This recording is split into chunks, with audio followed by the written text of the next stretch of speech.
भारत और श्रीलंका ने हाल ही में कुछ ऐसा किया है जो चाइना को सबसे बड़ा झटका है। जानेंगे चाइना के लिए ये नींद उड़ाने वाली बात क्यों हो गई है। जियोपॉलिटिक्स में बहुत सारी चीजें चल रही है, हमेशा की तरह जानने को मिलेगा बहुत कुछ। आइए जानते हैं इन खबरों को विस्तार से। भारत की प्रमुख रक्षा क्षेत्र की सार्वजनिक company Mazagon dock ship builders limited ने श्रीलंका के सबसे बड़े शिपयार्ड कोलंबो डॉकयार्ड पीएलसी में नियंत्रण हिस्सेदारी हासिल करने की घोषणा की है। ये सौदा 52 मिलियन अमेरिकी डॉलर का है। ये भारत के किसी सरकारी रक्षा शिपयार्ड कंपनी द्वारा किया गया पहला अंतर्राष्ट्रीय अधिग्रहण होगा और इसके जरिए भारत को हिंद महासागर क्षेत्र में एक रणनीतिक उपस्थिति मिलेगी। ये सौदा ऐसे समय में हुआ है जब चीन की सैन्य और आर्थिक घुसपैठ श्रीलंका सहित पूरे हिंद महासागर क्षेत्र में भारत के लिए चिंता का विषय बनी हुई है। Mazagon dock ship builders limited Bharat की सबसे बड़ी रक्षा शिपयार्ड कंपनी है। इसने कोलंबो डॉकयार्ड में कम से कम 51% की हिस्सेदारी हासिल करने के लिए समझौते पर हस्ताक्षर किए हैं। ये अधिग्रहण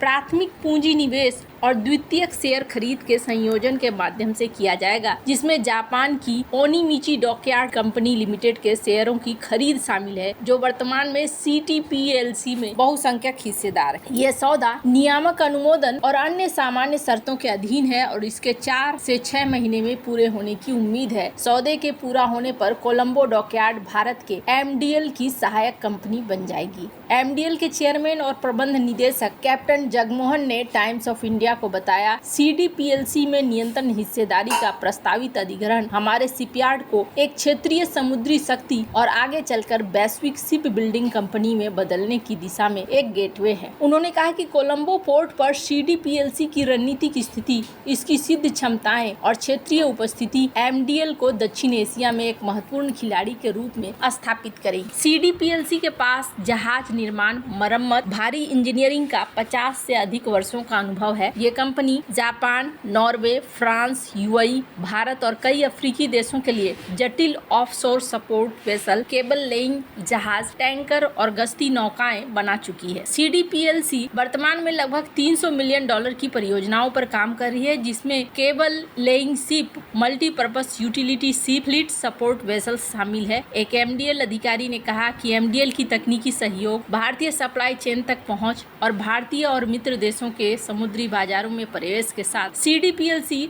अब वित्तीय पुनरुद्धार और दीर्घकालिक विकास के लिए तैयार। वहीं भारत में भी एमडीएल का प्रदर्शन मजबूत बना हुआ है। German company Thyssen croup marine systems के साथ साझेदारी में एमडीएल भारतीय नौसेना के लिए 6 नई स्टील डीजल इलेक्ट्रिक पनडुब्बियों के निर्माण के लिए मेगा प्रोजेक्ट को हासिल करने की दौड़ में। इन पनडुब्बियों की शुरुआती लागत 43,000 करोड़ रुपए आकी गई थी, जो अब बढ़कर लगभग 70,000 करोड़ रुपए हो चुकी है। इसके अलावा एमडीएल के पास 3 और स्कॉर्पियन श्रेणी की पनडुब्बियों के निर्माण का प्रस्ताव है, जिनकी लागत करीब 38,000 करोड़ रुपए होगी। इससे पहले एमडीएल ने 6 स्कॉर्पियन कलवरी क्लास पनडुब्बियां लगभग 23,000 करोड़ रुपए में तैयार की है। भारत की समुद्री और रक्षा रणनीति के लिहाज से यह अधिग्रहण एक महत्वपूर्ण मील का पत्थर माना जा रहा है, जिससे न केवल श्रीलंका में भारत की उपस्थिति मजबूत होगी, बल्कि चीन की बढ़ती सैन्य पकड़ को संतुलित करने में मदद मिलेगी। कोलंबो डॉकयार्ड कोलंबो बंदरगाह में स्थित है। ये हिंद महासागर में एक महत्वपूर्ण समुद्री गलियारा है और रणनीतिक रूप से बहुत महत्वपूर्ण स्थान रखता है। ये बंदरगाह दुनिया के सबसे व्यस्त ट्रांसशिपमेंट हब में से एक है और इस अधिग्रहण के माध्यम से भारत को इस क्षेत्र में एक मजबूत परिचालन आधार मिलेगा। ये कदम भारत की समुद्री प्रभाव को बढ़ाने और क्षेत्र में चीन की बढ़ती रणनीतिक उपस्थिति का जवाब देने की दिशा में एक महत्वपूर्ण कदम है। चीन ने हाल के सालों में श्रीलंका में अपनी रणनीतिक पैठ बढ़ाई है, विशेष रूप से हम्बनटोटा बंदरगाह के माध्यम से, जिसे वह 99 साल की लीज पर कंट्रोल करता है। भारतीय अधिकारियों का मानना है कि कोलंबो डॉकयार्ड में एमडीएल की हिस्सेदारी न केवल भारत की समुद्री शक्ति को बढ़ाएगी, बल्कि श्रीलंका में आर्थिक और रणनीतिक सहयोग को भी मजबूत करेगी। 1974 में स्थापित कोलंबो डॉकयार्ड श्रीलंका का सबसे बड़ा और सबसे एडवांस शिपयार्ड है, जो कोलंबो स्टॉक एक्सचेंज में सूचीबद्ध है। ये शिपयार्ड 5 दशकों से अधिक समय से जहाज निर्माण, मरम्मत, मरम्मत और भारी इंजीनियरिंग में सक्रिय है। CDPLC 4 ड्राई डॉक और कई बर्थ संचालित करता है जो 1,25,000 DWT तक के जहाजों को संभाल सकता है। ये ISO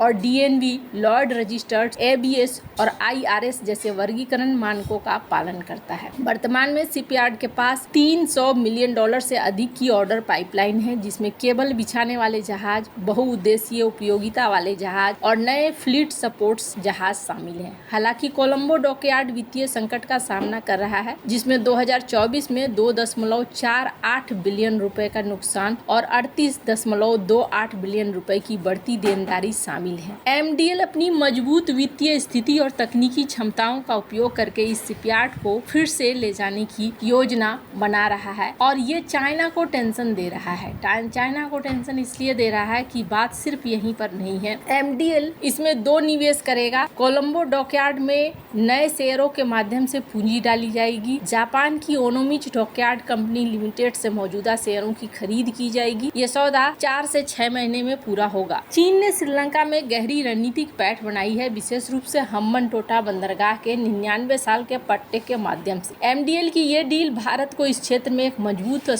मजबूत जवाबी स्थिति प्रदान करेगी, खासकर क्योंकि कोलंबो डॉकयार्ड हम्बनटोटा बंदरगाह के पास एक इंजीनियरिंग कार्यशाला भी बना रहा है, जो चीन के स्वामित्व वाले चाइना मर्चेंट्स पोर्ट ग्रुप द्वारा संचालित है। ये अधिग्रहण MDL को एक क्षेत्रीय समुद्री शक्ति के रूप में स्थापित करेगा, जिससे भारत की नौसेना और व्यापारिक जहाज निर्माण क्षमताओं का विस्तार होगा। MDL और CDPLC के बीच में डिजाइन और इंजीनियरिंग में तालमेल से दोनों शिपयार्ड को लाभ होगा। भारतीय और अंतर्राष्ट्रीय ग्राहकों से जहाज निर्माण, मरम्मत और रिफिट के ऑर्डर कोलंबो डॉकयार्ड को भेजे जा सकते हैं। इस तरह के रणनीतिक अधिग्रहण का एक ऐतिहासिक उदाहरण भारत और श्रीलंका के बीच में 1987 के भारत श्रीलंका समझौते से लिया जा सकता है। उसमें भारत ने श्रीलंका में तमिल उग्रवाद के मुद्दे को हल करने के लिए हस्तक्षेप किया था और भारतीय शांति रक्षा बलों को तैनात किया था। यह समझौता भारत के लिए श्रीलंका में अपनी रणनीतिक उपस्थिति बढ़ाने का एक प्रयास था, ताकि क्षेत्र में अन्य शक्तियों के प्रभाव को संतुलित किया जा सके। हालांकि IPKF की तैनाती विवादास्पद रही, भारत को कई चुनौतियों का सामना करना पड़ा। इसके विपरीत MDL की मौजूदा डील एक आर्थिक और रणनीतिक निवेश है, जो सैन्य हस्तक्षेप के बजाय सहयोग पर आधारित है। यह भारत की